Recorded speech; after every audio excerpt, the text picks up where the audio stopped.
Assalamualaikum warahmatullahi wabarakatuh.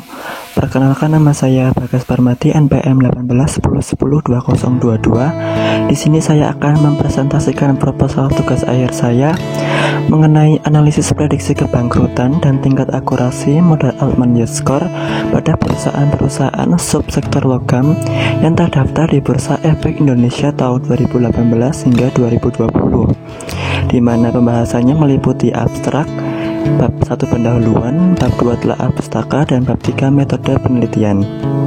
Yang pertama yaitu abstrak. Penelitian ini dilakukan untuk membuktikan keakuratan prediksi kebangkrutan modal Altman Yield Score ditinjau dari pendapat auditor pada perusahaan subsektor logam yang terdaftar di BII. Data yang digunakan pada penelitian ini merupakan data sekunder yang diperoleh dari laporan keuangan tahunan perusahaan tersebut selama periode 2018 hingga 2020 yang termuat dalam situs resmi Bursa Efek Indonesia. Latar belakang penelitian saya yaitu industri logam mengalami pelemahan karena meningkatnya harga industri logam yang diakibatkan dari meningkatnya harga gas, sehingga menyebabkan biaya meningkat yang berpengaruh pada penurunan laba. Bahkan Bank Dunia memprediksi harga gas akan terus meningkat dari 2017 hingga 2030. Tujuan dari penelitian ini untuk mengetahui potensi kebangkrutan pada perusahaan subsektor logam yang terdaftar di BII tahun 2018 hingga 2020 menggunakan metode Altman Yield Score, serta untuk mengetahui tingkat akurasi dari model Altman Yield Score dalam memprediksi kebangkrutan. Selanjutnya yaitu identifikasi masalah. Seiring dengan perkembangan zaman, munculnya modal Altman Yield Score modifikasi tahun 1995. Formula ini direvisi dengan maksud untuk penyempurnaan agar dapat memberikan prediksi kebangkrutan perusahaan secara lebih akurat.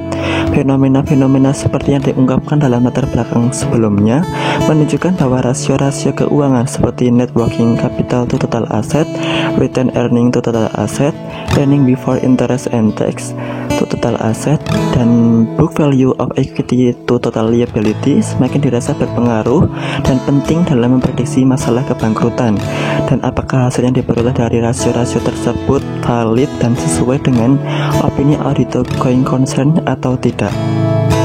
Rumusan masalahnya yaitu yang pertama, bagaimana tingkat kebangkrutan perusahaan subsektor logam yang terdaftar di BII tahun 2018 hingga 2020 jika ditinjau dari perhitungan modal Altman Yield Score.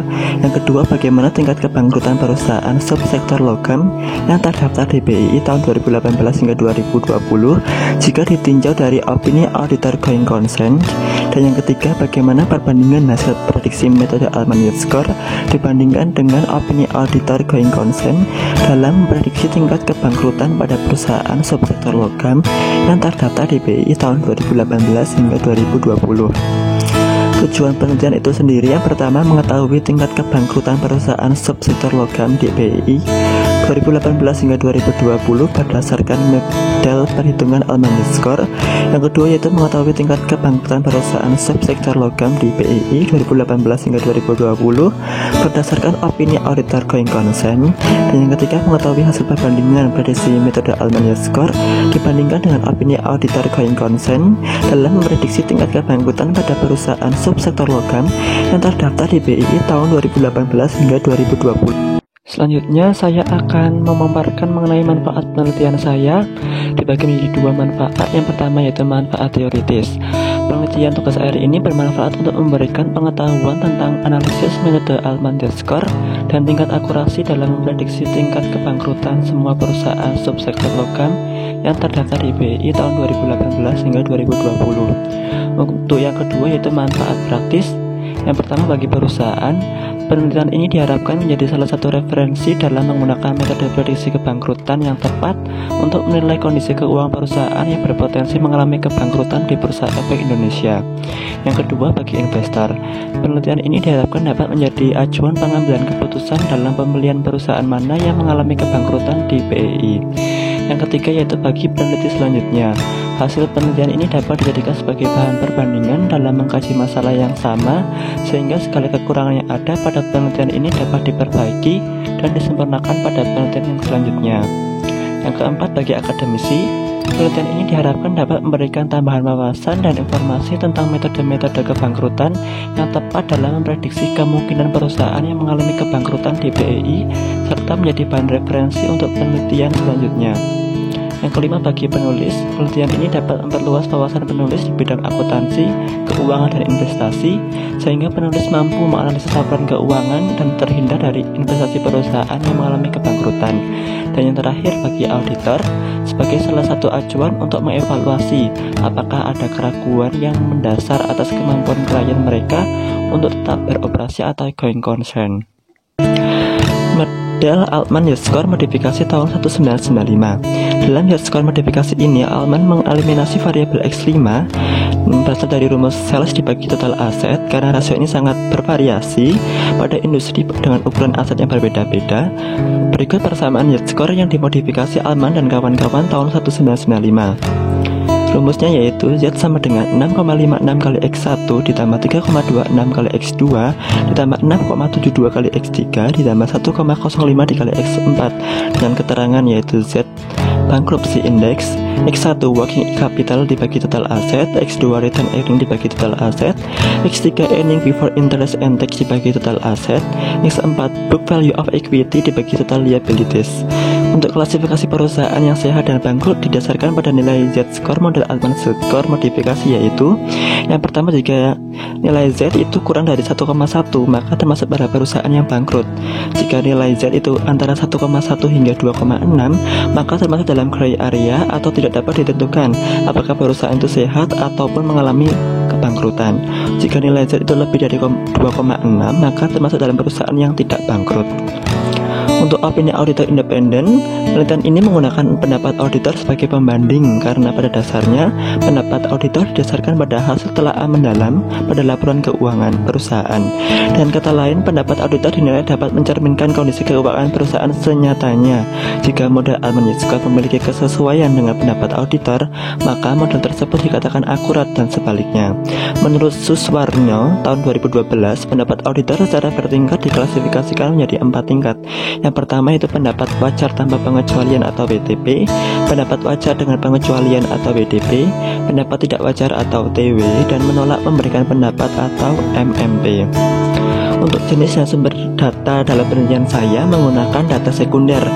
Data sekunder itu sendiri merupakan data yang dikumpulkan dari tangan kedua atau dari sumber lain telah tersedia sebelum penelitian dilakukan. Menurut Albert Silalahi 2009 halaman 291. Sumber data dalam penulisan ini adalah dari berbagai sumber buku, jurnal, dan penelitian terdahulu yang mendukung penelitian. Sedangkan untuk sumber data yang akan diolah dalam situs web resmi Bursa Efek Indonesia yaitu www.idx.co.id. Data yang digunakan adalah total aset lancar, total kewajiban lancar, saldo laba atau laba ditahan, laba sebelum bunga dan pajak, nilai pasar perusahaan, nilai buku perusahaan, total penjualan, dan pendapat auditor. Selanjutnya, untuk teknik pengumpulan data saya, ada 2 metode yang saya gunakan. Yang pertama yaitu penelitian lapangan. Kegiatan yang dilakukan dalam penelitian lapangan ini adalah mengumpulkan data dari situs www.idx.co.id. Yang kedua itu penelitian kepustakaan. Kegiatan yang dilakukan dalam penelitian kepustakaan ini adalah melakukan kajian pada sumber bacaan dan berbagai penelitian terdahulu untuk mengetahui kaitan antara penelitian yang penulis lakukan dengan penelitian sebelumnya. Data tersebut diperlukan untuk analisis terhadap permasalahan dan pencatatan teori-teori yang telah dipelajari pada peristiwa yang terjadi. Untuk teknik analisis data yang saya gunakan adalah analisis diskriminan. Menurut Ghazali tahun 2011, analisis diskriminan merupakan bentuk regresi dengan variabel terikat berbentuk non-metrik atau kategori. Menurut Nurjana tahun 2008, analisis diskriminan merupakan suatu teknik analisis statistik untuk mencapai tujuan sebagai berikut. Yang pertama yaitu menemukan variabel yang membedakan secara signifikan antara dua kelompok. Yang kedua itu menyusun suatu persamaan atau fungsi untuk menghitung nilai indeks yang akan mewakili secara tepat perbedaan antara dua kelompok. Yang ketiga itu menggunakan indeks yang terhitung sebagai pedoman untuk mengklasifikasi observasi selanjutnya ke dalam salah satu kelompok tersebut. Analisis data dalam penelitian ini dilakukan dalam 2 tahap. Tahap pertama adalah analisis untuk mendapatkan skor kesehatan keuangan perusahaan dengan menggunakan metode Altman-Yezgor. Formula yang digunakan adalah menurut Naber 2002 halaman 309. Z sama dengan 6,56 kali X1 ditambah 3,26 kali X2 ditambah 6,72 kali X3 ditambah 1,05 kali X4. Untuk tahap kedua adalah membandingkan skor kesehatan menurut model dengan pendapat auditor. Akurasi model Almond Score diperoleh dengan menggunakan matriks berikut ini. Jika nilai Almond Score lebih dari 2,99 dengan pendapat auditor wajar tanpa pengecualian maka akurat. Jika pendapat auditor wajar dengan pengecualian maka tidak akurat. Jika pendapat auditor tidak wajar maka tidak akurat. Untuk nilai Almond Score antara 1,81 hingga 2,99, jika pendapat auditor wajar tanpa pengecualian maka tidak akurat. Jika pendapat auditor itu wajar dengan pengecualian maka akurat. Jika pendapat auditor tidak wajar maka tidak akurat. Jika nilai Z-score itu kurang dari 1,81, jika pendapat wajar tanpa pengecualian maka tidak akurat. Jika pendapat auditor wajar dengan pengecualian maka tidak akurat. Jika pendapat auditor itu tidak wajar maka akurat. Terima kasih banyak atas perhatiannya. Kurang lebihnya saya mohon maaf. Wassalamualaikum warahmatullahi wabarakatuh.